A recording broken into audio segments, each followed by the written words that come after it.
Hi, I'm Tim Harrison. I'm the Managing Director of Ionic Rare Earths. We're an Australian listed company developing magnet recycling as an alternative path to producing sovereign capability on magnet, specifically heavy rare earths.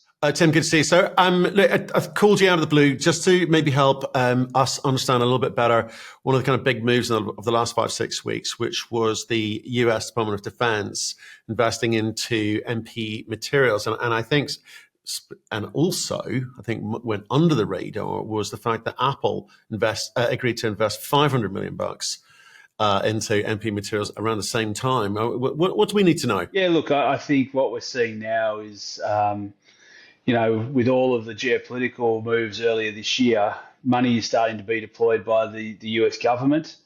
And then quickly on the heels of that, we're seeing industry following. And so I think really encouraging for recycling is the deployment of 500 million by Apple. And I think that's the tip of the spear on the deployment of money from, companies that have billions of dollars worth of value-added products predicated on access to magnet rare earths. And I think the appetite for recycled magnet rare earths, which can be brought online much faster and independently of mine supply, I think creates a great opportunity for what we're doing with Ionic Rare Earths. Well, let's talk about this, because I think obviously most rare earth companies got a bit of a boost when that announcement was made. So suddenly, critical minerals lists became a little bit more commercial. Money's been thrown by the US Department of Defense and obviously Apple. The difference between processing and recycling is the big story here. So maybe just elucidate on that for people, and obviously maybe dive into the recycling component, if you may. Yeah, so look, I mean, at a very high level, the advantage of recycling is that it requires a fraction of the capital.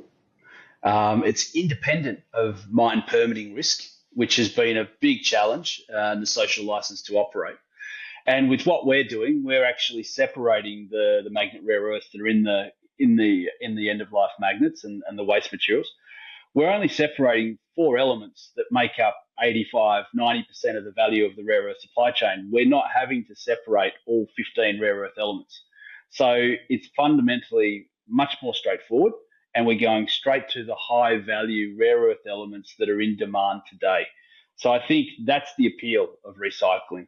It's quick, it's modular, and we can deploy the technology across a number of jurisdictions very quickly. Okay, so the Apple deal was for 2 components. It was the investing into the recycling facility at Mountain Pass, California, but also the upgrading of the magnet manufacturing at Fort Worth.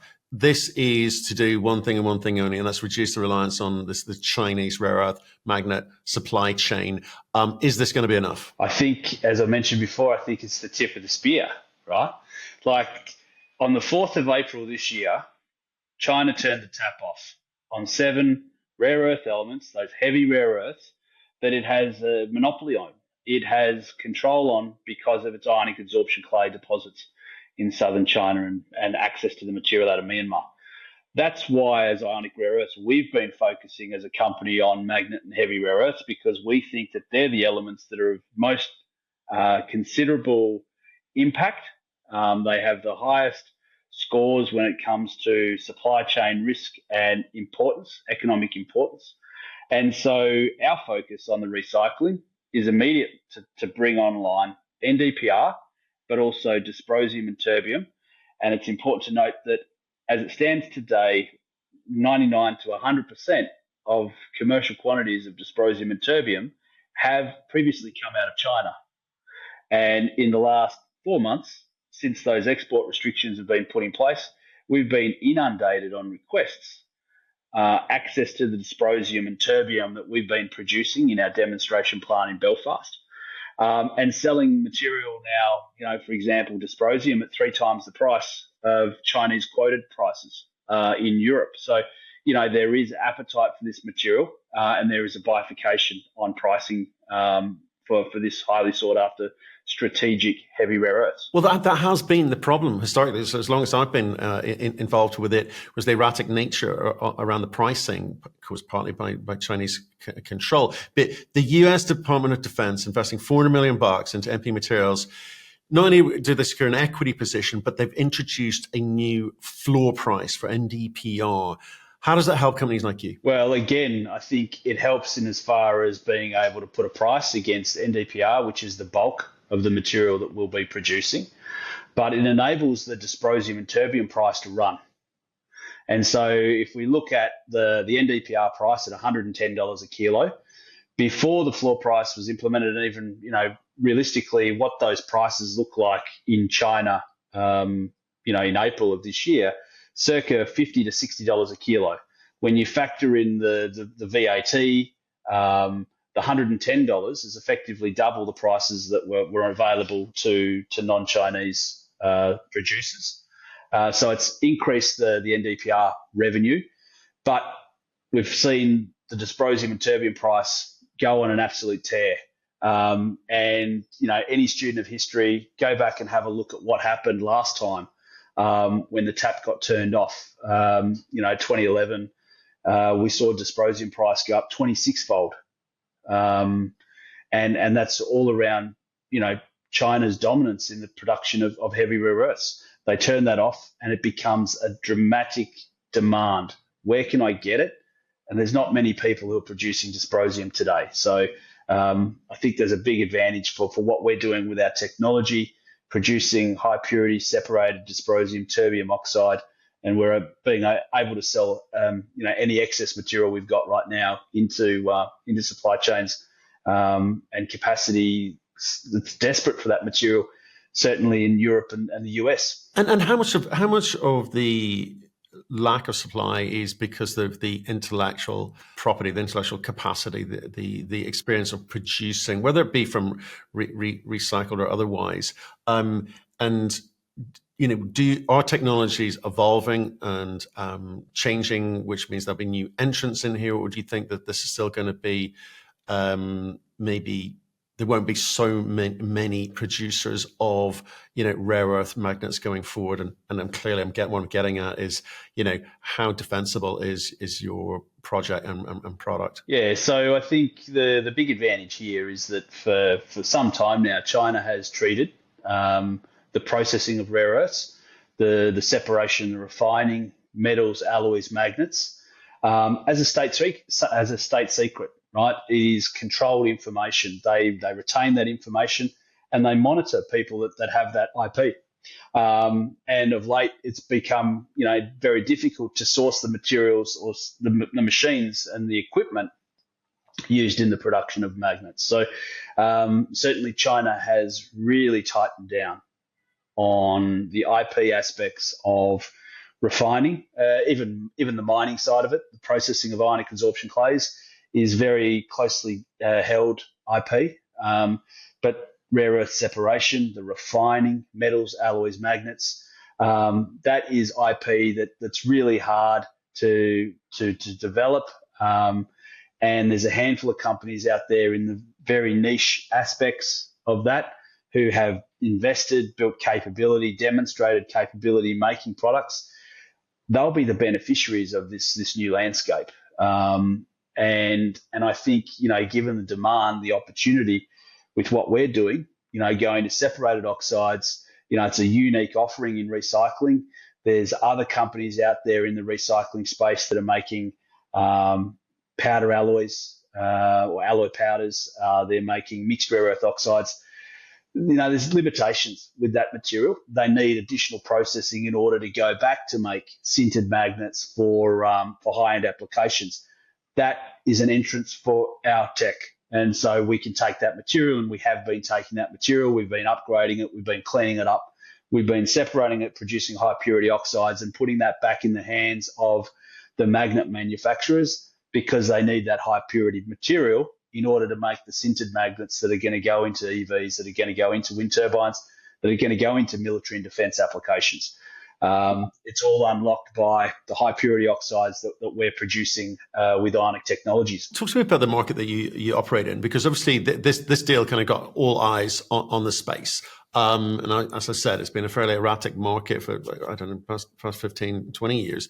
With people looking in at this thing, they're going to want to try and understand what the kind of key drivers are. So obviously, securing kind of critical metals and minerals is high on the agenda for the US government at the moment. Dumping this money into one company has made people think that it'll always be like this. The government will keep producing this. There's a point at which sort of a saturation for government requirement is sated, and the market kind of equalizes. So how do you kind of see will we sort of get back to this kind of erratic nature around pricing into the future, or do you think that we'll have to see some sort of normalization quite quickly around pricing for all of the rare earths, not just NdPr? Yeah, look, I think this is the unknown. It's an unknown, Matt. We just don't know what's going to happen, how much this could run. The reality is that new metals and new magnet capacity. There's a number of other applications that require separated magnet rare earths, NdPr, DyTb. We focus on the magnets because it's sort of 85% of the rare earth value chain.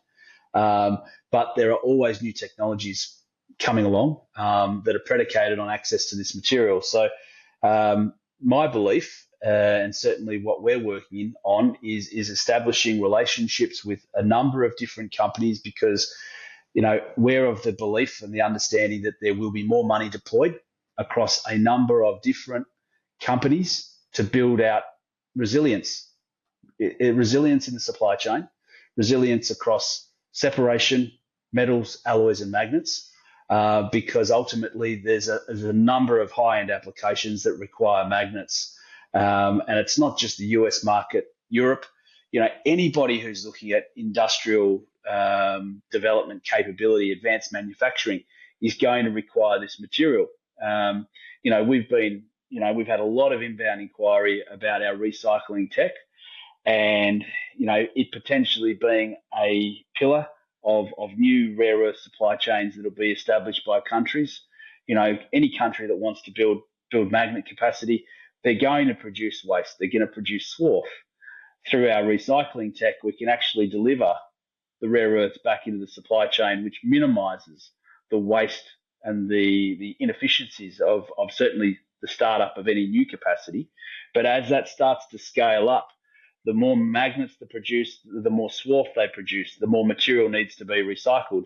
So we do see recycling moving at a dramatic, very fast sort of development and demand profile, built on the fact of the sheer growth of the magnet market ex-China. It's interesting to me because if I'll compare you to the uranium space, where they've kind of a few sort of ETFs came out of nowhere and kind of created this synthetic overlay.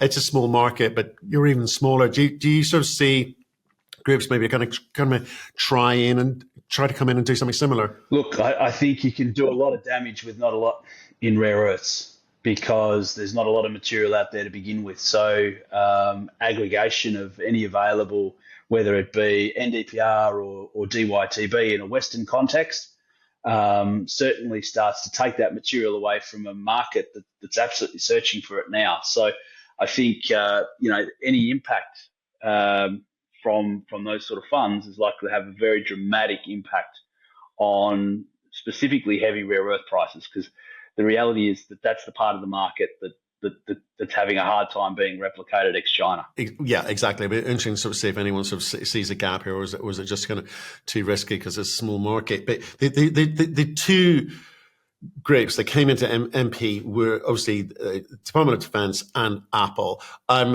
They influence their peers, as it were, call the US Department of Defense. They've got peers.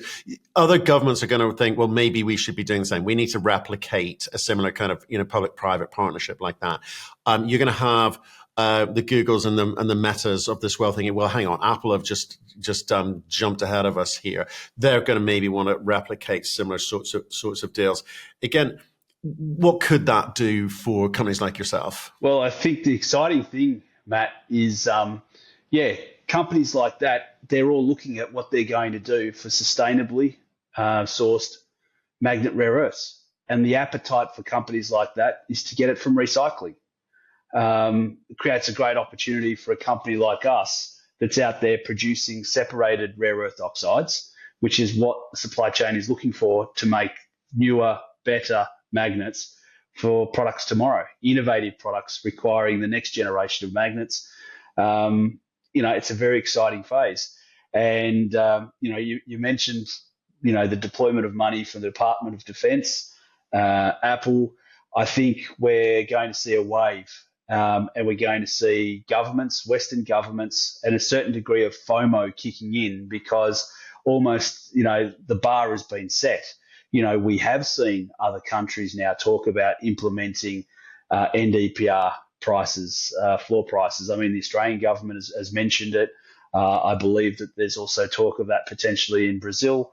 I think you will start to see governments now implementing structures that incentivize certain capacity, and then it really is going to be dependent on the overall strategy and ultimately the basket of rare earths that a mine or recycling can produce, and who is the strategic benefactor of that material in the supply chain. They're ultimately going to sponsor this new production capacity coming online. Yeah, I mean, obviously these kind of multi-billion-dollar companies like Tesla, Microsoft, and Samsung, etc., could dramatically kind of change the space of the market individually. But let me ask about something that you're a bit more exposed to, which is obviously the EU Critical Raw Minerals Act. They've got some pretty tough goals: 40% processing and 25% recycling by 2030. Again, what you're seeing out of Belfast and the conversations you're having with the UK government, is anyone looking to accelerate that? Yeah, look, I mean, we continue to have a stream of visitors through Belfast, whether it's the UK government. We recently had Minister Sarah Jones there, who's the Minister for the Department of Business and Trade, and she also looks after the energy security and net zero portfolio. Mr. Jones was in Belfast a couple of weeks ago talking about the UK's industrialisation strategy and the upcoming critical raw material strategy and, the role that I think a company like Ionic and Ionic Technologies plays in development of a UK sustainable magnet rare earth supply chain.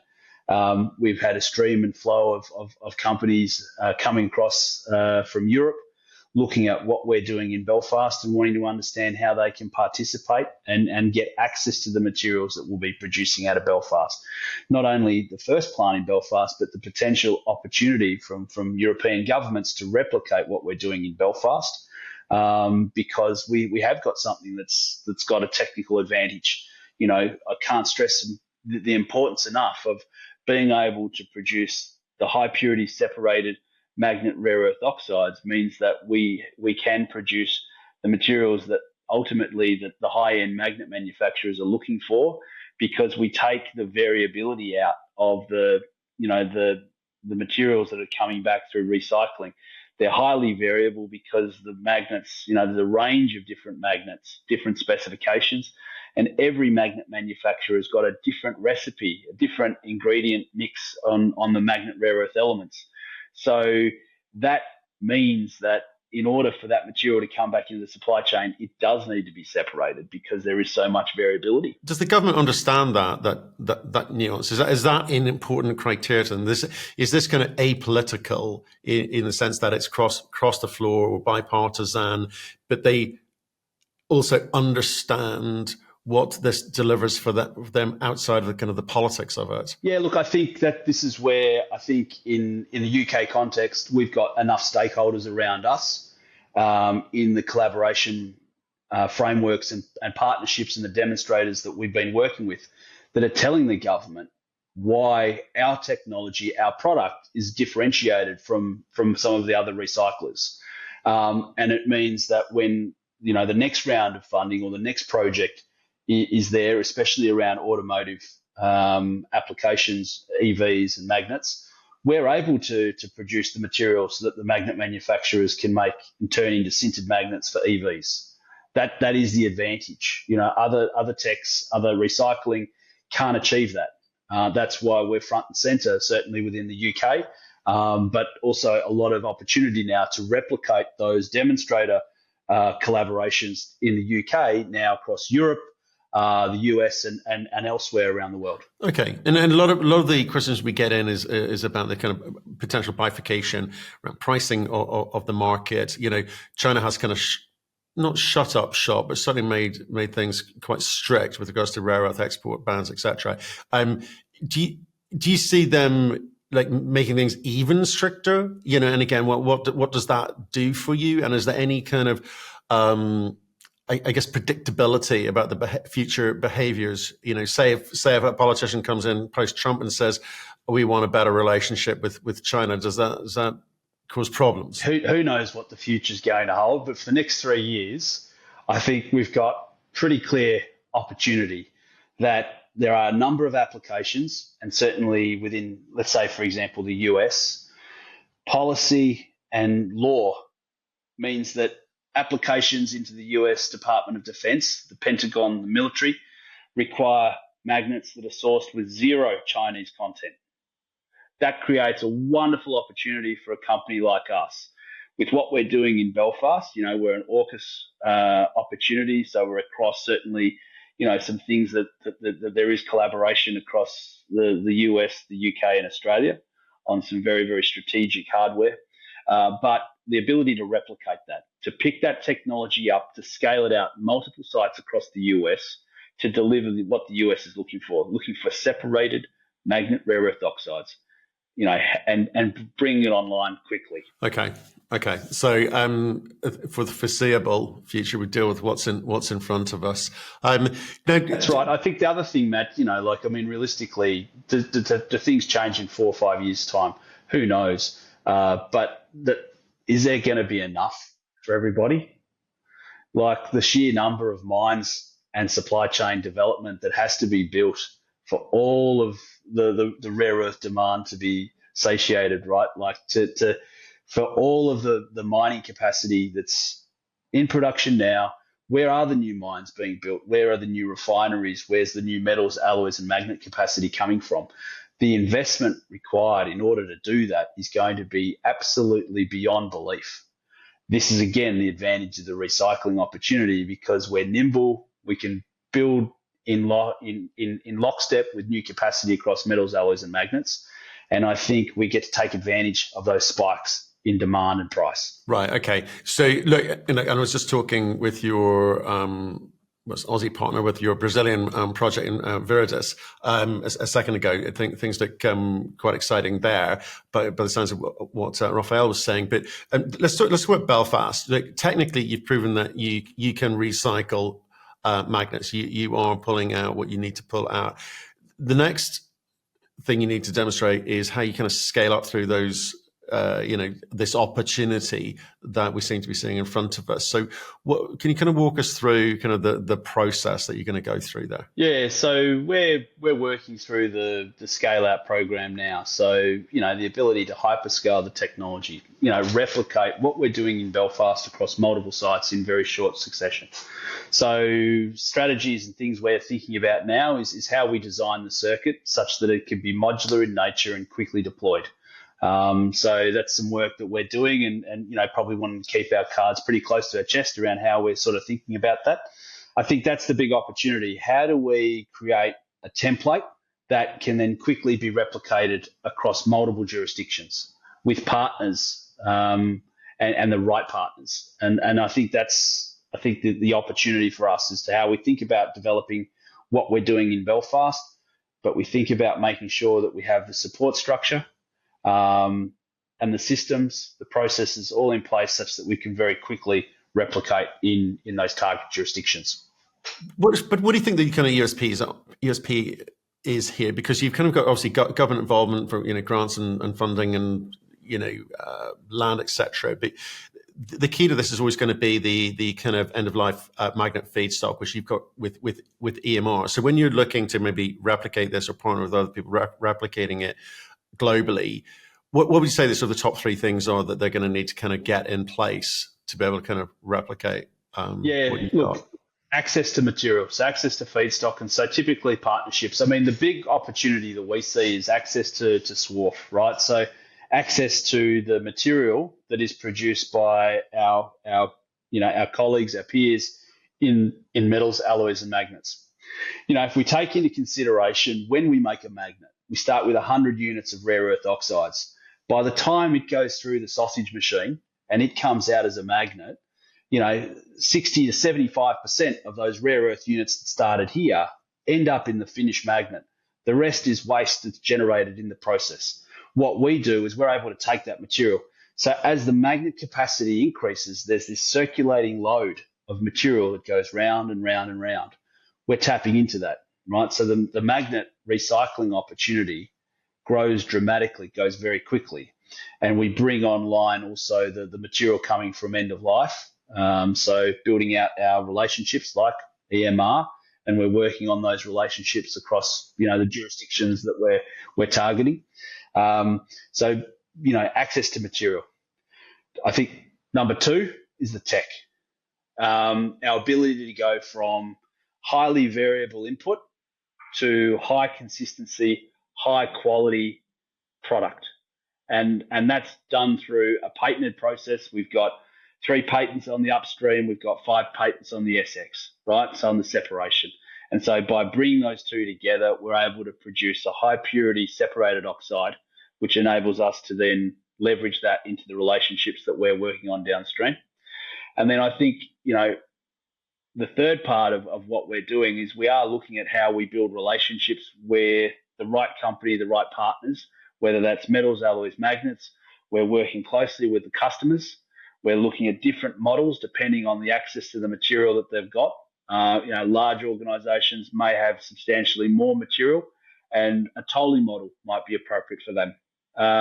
So looking at how we can adopt the right model and the right business for the partners that we're working with. Because this kind of thing is quite interesting. You've got both US DOD and Apple, I think, could care less about do they need to make money on a partnership like that. You're going to have other groups that are going to need to, you're going to need to demonstrate, well, there's a kind of commercial component to this as well, because there's that whole, what would you call it? You call it like, clean origin narrative. There's the sovereign supply narrative, but there's also got to be a kind of commercial component to this. And so in terms of your discussions with groups or partners globally, what does that conversation look like? Can people make money if they partner with you? Certainly. I think the reality is that you've got a rare earth industry that's in the billions of dollars of revenue, feeding materials into advanced manufacturing that's got a total value in the trillions. Right? The uplift on the materials we make as key ingredients to unlock advanced manufacturing technologies, high-end applications is dramatic. If we look at, for example, a phone, Apple, maybe it's got a few dollars worth of magnets in it. Do you think they could pay an extra couple of dollars? Do you think they care? I think, it's probably more important that they have access to the material and that they have a sustainable material and its reliable supply chain. So I think for that, if we look at that application, if you look at the defence, I think it's a matter of haves and have-nots. This is material that needs to go into high-end hardware because at the end of the day, national security is predicated on access to that material. So I think there are certain applications, certain drivers for organisations in why they've done the things that they've done. And I think we'll start to see a lot more companies move and follow the lead of those organisations because they simply have to have it. They've got billions of dollars worth of revenue that's predicated on access to, maybe a few $1 million worth of rare earth metals. Okay. So just to kind of sum up, because I think for some, having looked at, if you've been watching this space the last 10, 15 years, it's been, do I have to kind of pick the right moment to get in and out quickly? Do you think with the kind of the floor being set on NdPr, we can look to see that happening across the other rare earths, and that will that help companies like yourself in terms of a normalization, a leveling off, and a predictability around raising capital, and you can focus on being commercial rather than worrying about how erratic the price of whichever rare earth is at that moment in time. Yeah, look, I think if we look at sort of, some of the bigger peers in the rare earth space and how their market caps have responded, how their share prices have responded over the last sort of 4 months of fantastic tailwinds in the rare earth space. I think MP Materials has gone from maybe $16 a share to well north of $60, probably $70. So there's a fourfold uplift. Certainly Linus has doubled their market cap and doubled it very quickly. I think over the last sort of 6 weeks, they've had a huge run. And I think it's because they're incumbents. They are going to get access to this elevated pricing. And that's a great opportunity for a company like Ionic, because what we're doing is quick deployment of technology to be an incumbent, to be in production when prices really start to explode. Because I think the reality is that there are a lot of high-end applications. This material is only going to get harder to source.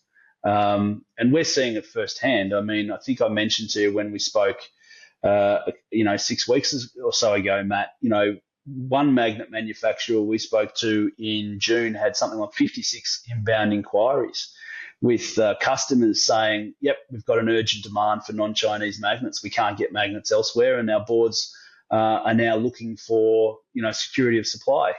What can you do? And who do you help in that situation? You help the company who's prepared to pay the most. Okay, so I guess I'm trying to have a bit more of a commercial awareness of what's going on. You've said to me in the past, with if you or battery manufacturers on the OEM side, there's a sort of 10% redundancy, and so feeding into and having conversations with companies like that, is a way that you can get supply for you or your partners.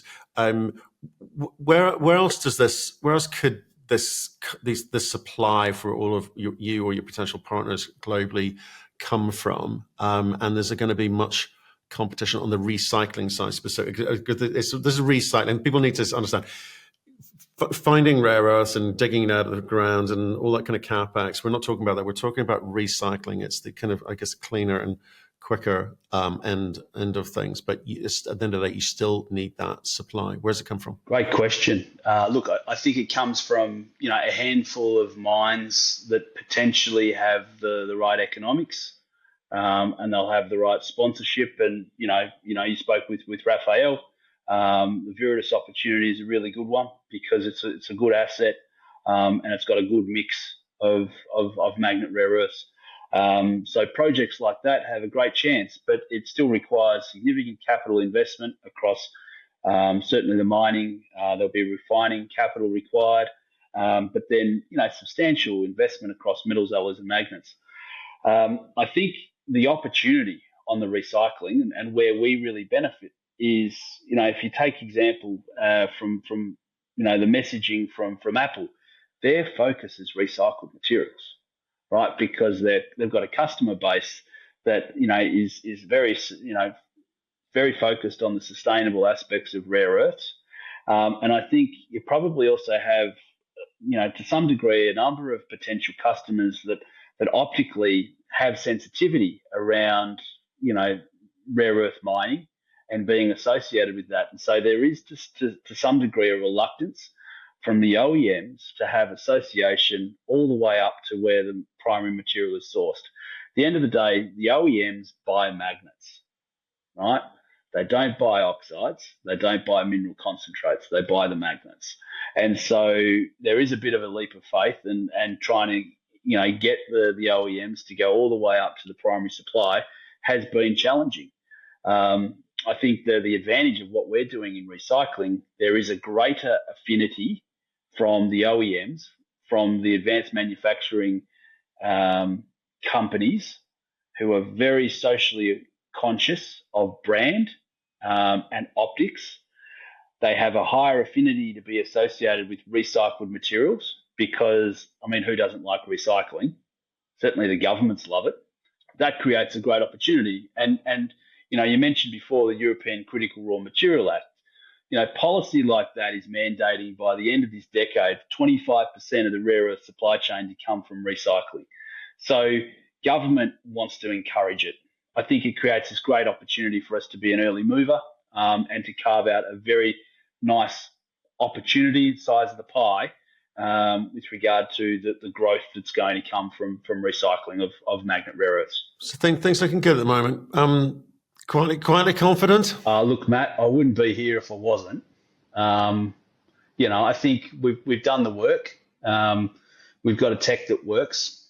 It does have advantages over our peers, other opportunities in the space, and I think we're on the cusp of being able to really capitalise on it. I do feel like we are in the eye of the storm, and certainly, what we're seeing is a lot of focus around recycling. Recycling isn't everything. Like, you still need primary supply, and we do want to see primary supply. We want to see the rare earth market grow, because as that grows, the amount of recycled material and swarf that'll come through, creates another stream of material that feeds our technology. So I think we benefit across the sector growing dramatically.